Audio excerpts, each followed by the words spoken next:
And when was a tipping point for Netflix when they were no longer considered the underdog? Because they were very much considered the underdog when you started. So what point did it kind of tip? Um, I would say it's kind of tough because we were battling Blockbuster, we battled Walmart, they got into space and they exited, and we were battling Blockbuster right up until the end. And if you read about you know, their demise, they were actually gaining traction with their total access. That was something that was eating at Netflix's business. But the problem was it was bleeding money, so they couldn't afford to continue doing it. Um, and I think like once they had declared bankruptcy, that's kind of when it was just like, oh yeah, we won that battle. For me, that's that felt like. Okay, now we're rolling out to now. Let's dominate the world. Let's go out there and run the tables. So bring me back. Now, this is the day of the press release, so maybe you found it in advance, but to May 27th, 2007, when Best Buy announces Total Access. What's kind of the vibe? What's the reaction within the office? Oh, you mean Blockbuster? Sorry, yeah. What did I say? Netflix? No, you said Best Buy. Best Buy. Oh my goodness, Blockbuster. Yes, Blockbuster Total Access, not Best Yeah. Buy. Yeah, when Blockbuster announced it, it was like, okay, let's see what their offering is. Our in-house finance team and our numbers folks were like a dog on a bone with tracking their financials and where they were with their debt covenants. And when they launched Total Access, someone who Reed knew or was an investor or something noticed that the outside of the envelope had a number on it, and that number was likely correlated to subscriber count. And so they figured that out. And so with that and understanding their financials, our internal team was able to model out over time like how long they had before they would die. So when they announced Total Access, I was like, okay, so from a consumer standpoint, this is a fantastic deal, but it still involves having to go to the store, and we know that people still don't enjoy that.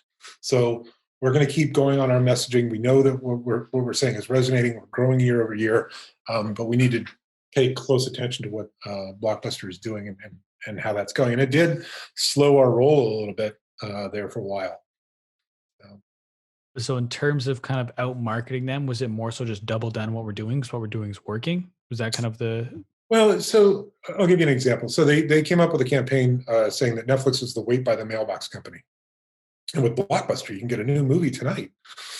And so we were able to take a look at our brand promise of movie enjoyment made easy, and the fact that we mailed you movies, we mailed you more than one at a time.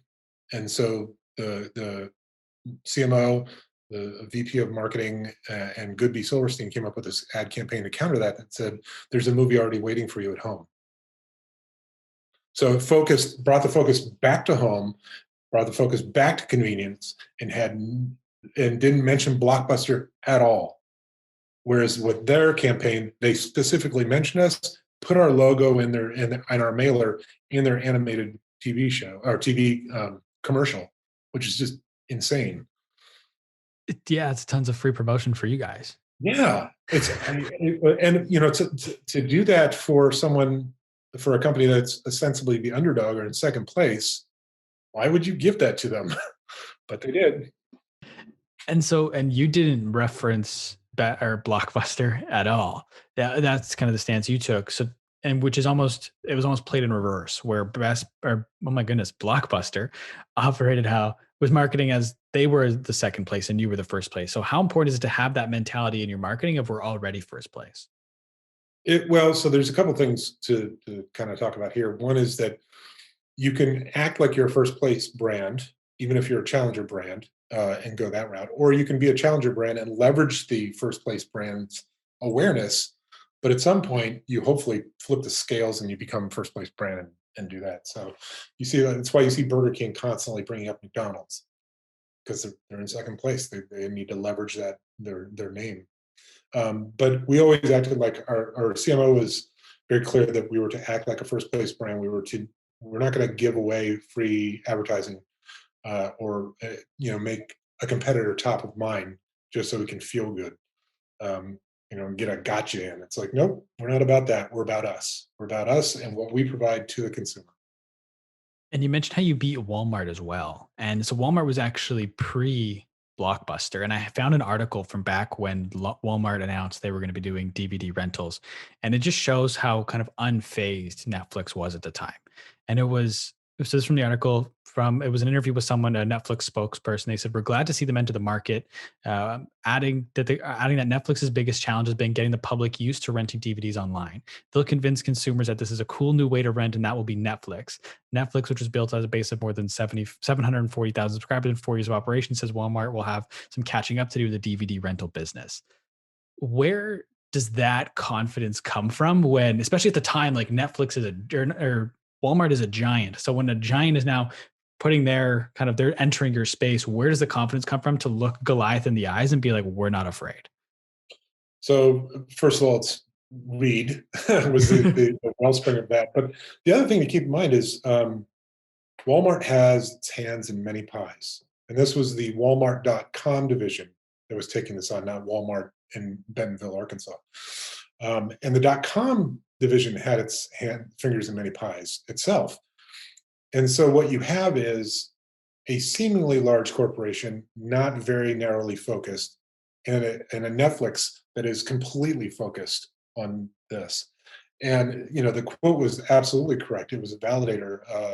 Like if Walmart would get into this, then this must be something that is valuable, and I should look into it. Um, and because it wasn't their focus, and it was never going to be their focus, it just didn't work out.